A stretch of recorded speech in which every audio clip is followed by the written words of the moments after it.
بسم اللہ الرحمن الرحیم الحمد للہ رب العالمین والصلاة والسلام علی سید الرسل وخاتم الانبیاء والمرسلین وامام المتقین سیدنا ونبینا ومولانا محمد وعلی آلہ الطیبین الطاہرین وعلی اصحابہ البررہ الکرام رضوان اللہ تعالی عنہم اجمعین وعنا معهم بفضلہ وجودہ وکرمہ فإنه أكرم الأكرمين أما بعد السلام علیکم ورحمۃ اللہ وبرکاتہ۔ میرے واجب الاحترام بزرگوں، عزیز نوجوان بچوں، میرے بھائیوں اور میری محترم معظم مکرم ماؤں بہنوں اور بچیوں، میں اس دین و دنیا کے سیشن میں آپ کو ایک مرتبہ پھر خوش آمدید کہتا ہوں اور اللہ تعالیٰ سے دعا گو ہوں کہ اللہ تعالیٰ جو کچھ ہم کہیں اور سنیں اس پر مجھے اور آپ سب کو عمل کرنے کی توفیق عطا فرمائے۔ اللہ تعالیٰ ہمیں اخلاص نصیب کرے اور اخلاص کے ساتھ ہمیں اللہ تعالیٰ سارے اعمال کرنے کی توفیق عطا فرمائے۔ آج کے اس سیشن میں ہم انشاءاللہ جیسے میں نے گزشتہ جو سیشن تھا اور پروگرام تھا اس میں یہ بتایا تھا آپ لوگوں کو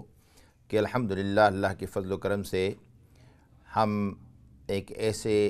مہینے کی طرف جا رہے ہیں اور بلکہ ایسے مہینوں میں ہیں جو کہ بہت ہی مبارک دن، ایام اور مہینے ہیں، اور ان دنوں میں اللہ تعالیٰ کے مہمان، بلکہ اللہ تعالیٰ کے وہ خاص مہمان جنہیں اللہ تعالیٰ اپنے گھر میں حاضری کی توفیق عطا فرماتے ہیں، اللہ تعالیٰ جو ہے کہ گھر کی طرف رواں دواں ہوتے ہیں حجاج کرام ان مہینوں میں، اور یہ ایام حج ہیں۔ اللہ تعالیٰ ہمیں ان ایام کی فضیلتیں اور برکتیں نصیب کرے اور ان ایام میں ہمیں اللہ تعالیٰ عبادت کرنے کی توفیق عطا فرمائے۔ ہمارے جو بھائی بہنیں انشاءاللہ اللہ تعالیٰ کے فضل و کرم سے حج پر تشریف لے گئے یا لے جا رہے ہیں، جن کو اللہ تعالیٰ نے قبولیت سے نوازا ہے، اس اعزاز سے نوازا ہے، ہماری دعا ہے کہ اللہ تعالیٰ ان کو اچھی طریقے سے، احسن طریقے سے، بخیر و خوبی حج ادا کرنے کی توفیق عطا فرمائے۔ اللہ تعالیٰ ان کے حج کو قبول فرمائے، اس کے بعد مدینہ منورہ کی زیارت کو قبول فرمائے۔ تو یہ نہایت ہی باسعادت ایام ہیں۔ اس سلسلے میں نے عرض کیا تھا کہ یہ خوش قسمت لوگ جو کہ حج پہ جا رہے ہیں اور وہاں جا کر کے عبادتیں کریں گے، خود رسول اللہ صلی اللہ علیہ وآلہ وسلم نے ارشاد فرمایا کہ جب حاجی حج پہ جائے یا حج سے واپس آئے، حاجی ہو یا عمرے کرنے والا ہو، تو تم ان کا استقبال کرو، ان کی الوداع کرو اور ان سے اپنی مغفرت کی دعا کی طلب کرو، کیونکہ اللہ تعالیٰ ایسے لوگوں کی دعاؤں کو قبول فرماتے ہیں۔ تو میں آپ سب حضرات کی خدمت میں حضور علیہ الصلاۃ والسلام ہم آپ کی صلی اللہ علیہ وسلم کے ارشاد کے مطابق ان سب بھائی بہنوں سے یہی گزارش کرتا ہوں کہ مجھے بھی اور ساری امت کو اپنی دعاؤں میں یاد رکھیں کہ اللہ تعالیٰ ساری ایمان والوں کی بخشش اور مغفرت فرمائے اور اللہ تعالیٰ ہم سب کو بار بار حرمین شریفین کی زیارت نصیب فرمائے۔ تو یہ میں عرض کر رہا تھا کہ یہ جو ایام ہیں بڑے ہی مبارک ایام ہیں، اور ان مبارک ایام میں آگے چل کر کے 10 ذی الحجہ کے جو ایام آتے ہیں، اور یہ جو ہے بڑے ہی مبارک ایام ہیں، اور خصوصاً جو ہے ان دنوں میں عبادات کا کرنا، اور ان دنوں میں جو ہے اپنے اعمال کو، اپنے جتنے بھی اعمال خیر ہیں ان میں اور زیادہ سے زیادہ حصہ ڈالنا، یہ انتہائی محبوب ہیں۔ تو اس سلسلے میں میں یہ عرض کرنا چاہتا ہوں کہ یہ جو ایام ہیں ان کی بہت بڑی فضیلت آئی ہے، اور اس میں بعض علماء نے احادیث میں ان کی فضیلت کی روشنی میں یہ کہا ہے کہ آیا یہ ایام زیادہ افضل ہیں یا جو رمضان شریف کے آخری 10 دن۔ تو بہرحال زیادہ رجحان تو اسی کی طرف محدثین کا معلوم ہوتا ہے کہ رمضان کے آخری ایام وہ بہت ہی زیادہ مبارک اور مقدس ہیں، لیکن ایک بہت بڑے طبقے کی یہ رائے بھی ہے کہ یہ جو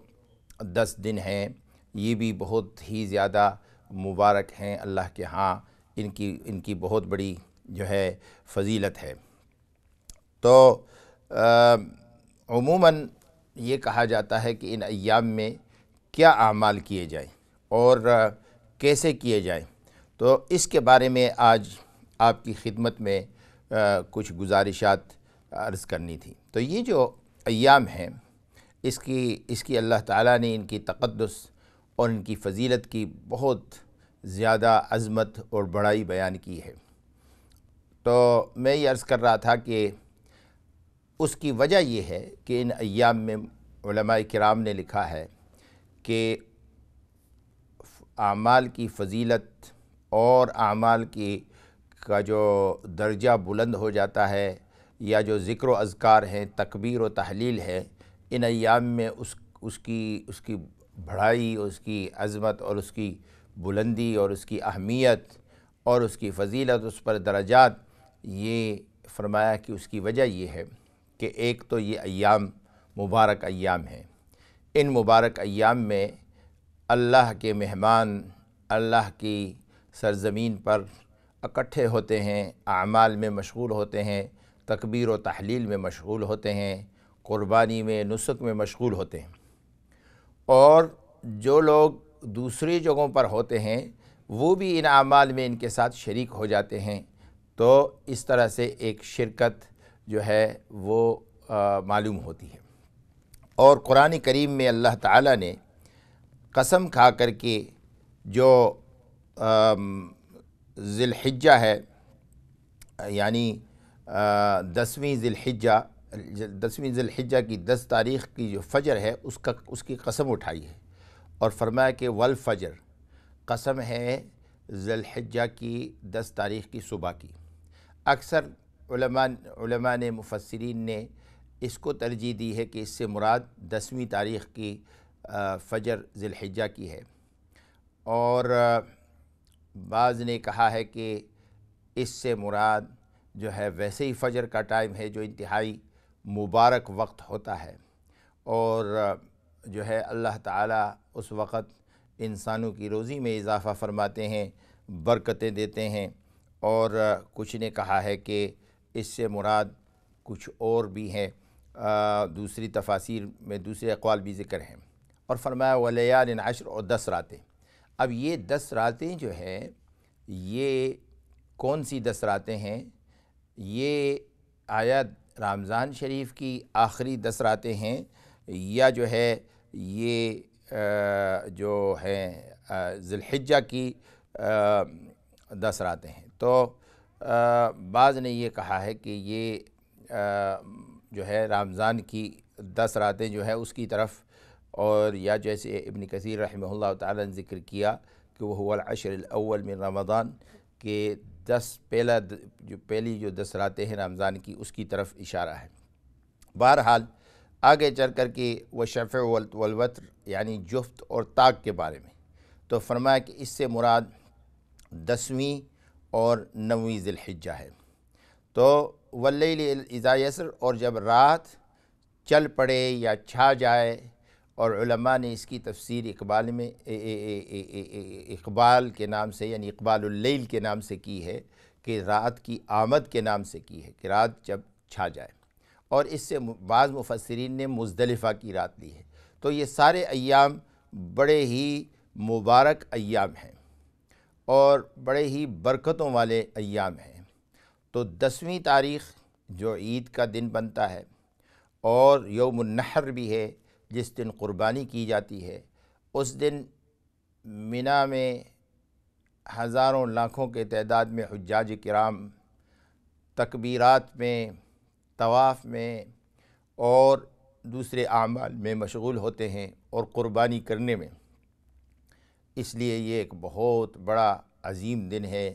اللہ کی شکر بجا لانے کا دن ہے۔ تو یہ 10ویں تاریخ ہو گئی۔ اس کے علاوہ 11ویں، 12ویں اور 13ویں، جن کو ایام التشریق کہتے ہیں، جن میں تکبیرات بلند آواز سے 5 نمازوں کے بعد 13ویں تاریخ کی عصر تک پڑھی جاتی ہیں۔ یہ تکبیرات پڑھنا یہ بھی سنت ہے، اور بلکہ ایک مرتبہ بلند آواز سے پڑھنے کو واجب قرار دیا ہے احناف نے، کہ اتنے زور سے پڑھا جائے کہ ذرا زور سے، بلندی سے، کہ دوسرے بھی سن لیں، اور سنت تو سب کا اس پر اتفاق ہے۔ تو یہ جو ایام ہیں، ان ایام میں تکبیرات کا کہنا یہ اتنا زبردست معمول تھا خود رسول اللہ صلی اللہ علیہ وسلم کا، اور آپ کے بعد صحابہ کرام کے بارے میں آتا ہے کہ حضرت ابو ہریرہ رضی اللہ تعالی عنہ، دوسرے صحابہ ان ایام میں بازار میں نکل کر کے زور زور سے تکبیرات کہتے تھے، اور منا میں حضرت عمر رضی اللہ تعالی عنہ اپنے خیمے میں کھڑے ہو کر کے زور زور سے تکبیرات کہتے تھے، جنہیں سن کر کے جو ہے وہ دوسرے لوگ سن کر کے تکبیرات کہنا شروع کر دیتے تھے، جس کے بارے میں آتا ہے کہ تکبیرات اتنے زور سے کہے جاتے تھے کہ سارا مینا اس سے گونج اٹھتا تھا۔ تو ان ایام میں تکبیرات کا کہنا اور اللہ کا شکر بجا لانا، یہ وہ ایام ہیں، یعنی 10ویں تاریخ اور 3 دن، اور 5واں دن جو ہے اس کے ساتھ عید الفطر کا دن ہے۔ تو ان ایام میں فرمایا کہ یہ ایام، یہ رسول اللہ صلی اللہ علیہ وسلم فرمایا کہ یہ تمہارے خوشی کے دن، اور تکبیرات جو ایام تشریق ہیں ان کے بارے میں فرمایا کہ ہن ایام اکل و شرب، یہ تمہارے کھانے پینے کے دن ہیں، خوشی کے دن ہیں۔ ان دنوں میں، ان 5 دنوں میں روزے رکھنے کو ممنوع قرار دیا آپ صلی اللہ علیہ وسلم نے، کہ ان دنوں میں روزہ نہیں رکھا جائے گا۔ تو یہ کھانے پینے کے دن ہیں، قربانی ہوتی ہے، خوشی منائی جاتی ہے، اور اب بلاد عربیہ میں عموماً یہ دیکھا گیا ہے کہ یہ سارے 4 دن جو ہیں ان کو چھٹی کے طور پر منایا جاتا ہے اکثر و بیشتر عرب ممالک میں۔ تو میں یہ عرض کر رہا تھا کہ یہ یعنی ذی الحجہ اور کی 10ویں تاریخ، اور اس کے بعد 11ویں، 12ویں اور 13ویں، اور جو 10 کہا جاتا ہے ذی الحجہ کے 10 دن، لیکن اس سے مراد جو ہے 9 دن ہے، یعنی 9ویں ذی الحجہ تک، اور رات جو ہوتی ہے ذی الحجہ 9ویں اور 10ویں تاریخ کے درمیان جو رات ہوتی ہے، یہ رات اسلامی تاریخ میں بڑی عجیب اور منفرد رات ہے، اس معنی میں کہ ویسے تو اسلامی تاریخ میں تاریخ کی ابتدا غروب آفتاب سے شروع ہوتی ہے، جس کا مطلب یہ ہوتا ہے کہ رات پہلے آتی ہے اور دن بعد میں آتا ہے، تو پہلی والی رات اگلے والے دن کے ساتھ ہوتی ہے، اور تاریخ جو تبدیل ہوتی ہے وہ غروب آفتاب سے ہوتی ہے، مڈ نائٹ سے نہیں ہوتی، درمیانی نصف شب سے نہیں ہوتی، جیسے کہ جو انگریزی کیلنڈر میں ہوتا ہے۔ تو یہ طریقہ ہے، لیکن یہ رات یعنی 10ویں رات جو ہے یہ سبحان اللہ 9ویں دن کے ساتھ ہے، یعنی یوم عرفہ کے دن کے ساتھ، اور اس لیے علماء کرام نے یہ مسئلہ لکھا ہے کہ کوئی بھی 9ویں تاریخ یہ 10ویں کی رات کو فجر سے پہلے پہلے عرفات میں پہنچ جائے تو اللہ تعالیٰ اس کے حج کو قبول فرما دیتے ہیں، اس کو وقوف عرفہ ہو جاتا ہے، تاخیر الگ بات ہے۔ تو یہ ایک بڑی خصوصیت ہے، اور جو پچھلے 9 دن ہیں یعنی 1 سے لے کر کے 9 تاریخ تک اس کی بڑی فضیلت میں اعمال میں بڑی فضیلت آئی ہے۔ تو اس کے بارے میں 9ویں تاریخ یا دوسرے جو ایام ہیں ان میں ایک عمل تو روزہ رکھنے کا ہے، روزے کا ہے۔ اس کے ساتھ ساتھ جن لوگوں کو اللہ تعالیٰ، جیسے میں نے پہلے عرض کیا تھا کہ قربانی کی توفیق عطا فرماتے ہیں، تو ان کے لیے بال اور ناخن نہ ترشوانا،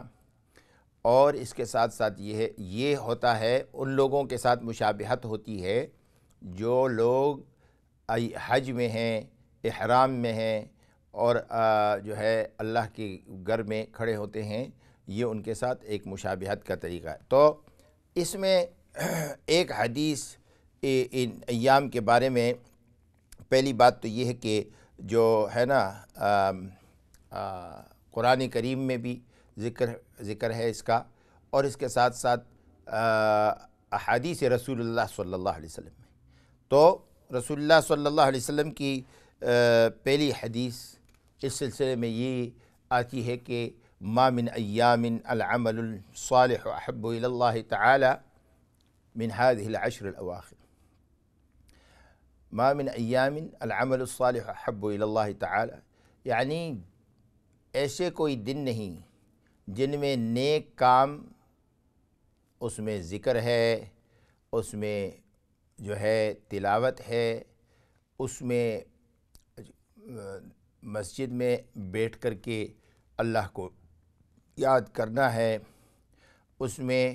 اور کوئی کار خیر ہے، لیکن ذکر و اذکار، قرآن کریم کا عمل، اور کچھ نے روزے کا بھی لکھا اور خصوصاً 9ویں تاریخ کا روزہ۔ تو اس کے بارے میں، اور ابھی میں آتا ہوں کہ اس کی فضیلت کو بیان کروں کہ 9ویں تاریخ کو روزہ رکھنے پر کیا ملتا ہے، اللہ تعالیٰ کیا عطا فرماتے ہیں، اور کتنا بڑا اجر ہے۔ لیکن اس سے پہلے یہ عرض کرنا چاہتا ہوں کہ رسول اللہ صلی اللہ علیہ وسلم فرمایا کہ کوئی ایسے دن نہیں جن دنوں میں اللہ تعالیٰ کو ذکر کرنا، قرآن کریم کی تلاوت کرنا، نیک کام کرنا، اس کے ساتھ اتنی زیادہ، یعنی اتنی اللہ تعالیٰ کو پسند ہو جتنے ان ایام میں۔ تو ان ایام میں یہ کام بہت زیادہ پسند ہیں اللہ تعالیٰ کو۔ کتنے پسند ہیں؟ تو جب یہ رسول اللہ صلی اللہ علیہ وسلم نے یہ حدیث بیان کی تو صحابہ کرام نے کہا کہ اے اللہ کے نبی صلی اللہ علیہ وسلم، اللہ کے راستے میں ایک شخص چلا جاتا ہے، ملک و قوم کی دفاع کرتا ہے، جان ہتھیلی پہ رکھتا ہے، کیا اس سے بھی زیادہ یہ اس کا اجر ہے؟ یعنی وہ بہت بڑا کام ہے۔ تو آپ نے فرمایا کہ ہاں، اس سے بھی زیادہ اللہ تعالیٰ کو یہ محبوب ہے ان ایام میں کہ انسان ذکر کرے، اللہ کو یاد کرے، اور قرآن کریم کی تلاوت کرے۔ اسی طرح روزہ بھی، نفلی روزہ بھی اس میں آ جاتا ہے، اور یہ بہت زیادہ ایام ہے۔ بعض علماء نے احادیث ذکر کی ہیں اس کی فضیلت میں کہ اس پہ اللہ تعالیٰ ان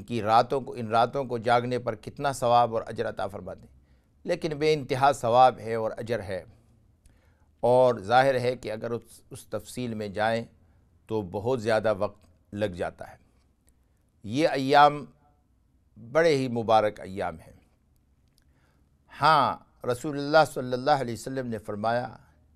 کہ ایک بات ہے کہ ایک شخص اپنے ملک و قوم کی حفاظت کے لیے اللہ کے راستے میں اگر اس کی جان مال چلی جائے تو اس کے برابر تو اجر نہیں ہو سکتا، کہ یہ اس کا بہت بڑا اجر ہے، لیکن فرمایا پھر بھی جو لوگ اپنے مقام پر ہیں اور جو لوگ اپنے جگہ پر ہیں اور جو لوگ اپنے مستقر پر ہیں، ان کے لیے اللہ تعالیٰ کا ذکر کرنا، نیک اعمال کا کرنا، قرآن کریم کی تلاوت کرنا، یہ بہت بڑا اس کا اجر ہے، اللہ تعالیٰ کو بہت زیادہ محبوب ہے۔ اور علماء نے لکھا ہے کہ اس کی افادیت اور خاصیت یہ ہے کہ ان ایام میں جو لوگ نیک کام، جو ذکر ہے، قرآن کریم کی تلاوت ہے، اللہ کو یاد کرنا ہے، ان کی طرف آتے ہیں تو اللہ تعالیٰ اس کی برکت سے ان کو تقوی اور اپنی قرب نصیب فرماتے ہیں، اس لیے کہ وہ اللہ تعالیٰ کے محبوبیت میں آ جاتے ہیں اور اللہ تعالیٰ ان کو بہت زیادہ جو ہے اجر عطا فرماتے ہیں۔ تو ایک صحابی نے مثال کے طور پر پوچھا رسول اللہ صلی اللہ علیہ وسلم سے کہ سب سے زیادہ کیا ہے، کون سے اذکار ہیں، یعنی اذکار کے بارے میں، اور علماء نے لکھا ہے کہ ما یستحب فی هذه الایام،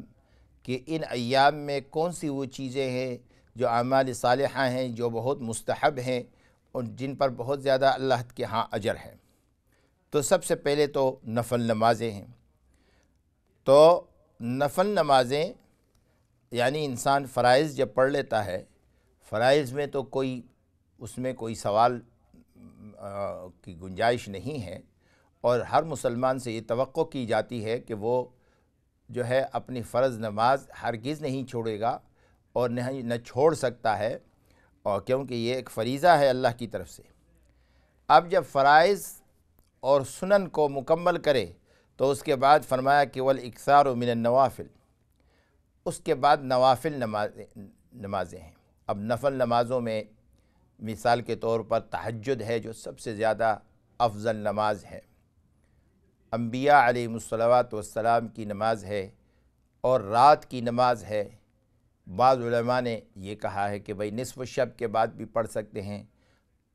پچھلے پہر میں پڑھنا بہت زیادہ اجر ہے، اور فرمایا کہ بعض اکابر سے کہ جو لوگ کام والے ہوں، مشغولیت میں ہوں اور ان کے پاس وقت نہ ہو یا راتیں چھوٹی ہو، جیسے یہاں وہ عشاء کے بعد بھی پڑھ سکتے ہیں اس نیت سے۔ اور یہ وہ عمل ہے جو انبیاء علیہم الصلوات والتسلیم کی صفات میں شامل ہے، اللہ تعالیٰ جن کو توفیق عطا فرماتے ہیں شب بیداری کا، اس لیے کہ اللہ کے ہر نبی رات کو جاگتے ہیں، اللہ کی عبادت کرتے ہیں، جیسے رسول اللہ صلی اللہ علیہ وسلم کی حیات طیبہ سے ہمیں پتہ چلا۔ تو یہ صلاۃ اذکار، اس کے بعد تہجد کے بعد جو ہے اوابین ہے، چاشت ہے، اشراق ہے۔ تو اوابین پہ اللہ تعالیٰ 12 سال کی نفل عبادت کا ثواب عطا فرماتے ہیں، یعنی جو 6 رکعت یا 12 رکعت کی جو نفل نمازیں، 12 رکعت کی بہت زیادہ فضیلت ہے، 6 رکعت کی بھی فضیلت ہے، مغرب کی نماز کے بعد جو پڑھے جاتے ہیں، یہ تو ہر ایک پڑھ سکتا ہے، اگر رات کو نہ بھی جاگ سکے تب بھی پڑھ سکتا ہے۔ اور اسی طرح جو ہے اشراق کی نماز ہے کہ اللہ تعالیٰ اس پر قبول حج اور عمرے کا ثواب عطا فرماتے ہیں۔ اور اس کے بعد فرمایا کہ چاشت ہے جس کو ضحیٰ کہتے ہیں، جو تھوڑی دیر کے بعد پڑھی جاتی ہے، اور فرمایا یہ انسان کے بدن میں جتنے اعضاء ہیں ان پر صدقہ آتا ہے اور یہ اس کا تدارک ہے۔ تو اس لیے یہ سب سے پہلی چیز یہ ہے کہ ان اعمال صالحہ کو زندہ کیا جائے، یہ جو رسول اللہ صلی اللہ علیہ وسلم کے مسنون نوافل ہیں ان کو ادا کیا جائے۔ اور عموماً یہ دیکھا گیا ہے کہ ہمارے جو مرد حضرات مسجد میں نماز پڑھتے ہیں وہ بہت کم گھروں میں نماز پڑھتے ہیں، تو اس لیے ایک شخص کی نماز، نفل اور سنن کی نماز کے لیے بہترین جگہ اس کی وہ گھر ہے، اور گھر کو بھی یہ ثواب اور یہ برکت عطا کرنی چاہیے۔ خود رسول اللہ صلی اللہ علیہ وسلم سے ایک روایت میں یہ بھی منقول ہے کہ آپ نے فرمایا کہ تمہاری نفل نمازوں پر کہ تم اس کو گھر میں پڑھو گے اور خفیتاً پڑھو گے، کسی کے سامنے اس کا اظہار نہیں کرو گے، اللہ تعالیٰ اس پر تمہیں اتنا اجر عطا فرمائیں گے جیسے کہ تم نے اسے میری مسجد میں ہی ادا کیا۔ تو انشاءاللہ بقیہ سیشن ابھی ہم بریک کی طرف جا رہے ہیں، تو آپ ہمارے ساتھ رہیے گا، انشاءاللہ جو باقی باتیں ہیں وہ انشاءاللہ بریک کے بعد جو ہے اس کو مکمل کریں گے۔ اللہ تعالیٰ مجھے آپ سب کو جو کچھ کہا سنا اس پر عمل کرنے کی توفیق عطا فرمائے۔ السلام علیکم ورحمۃ اللہ وبرکاتہ۔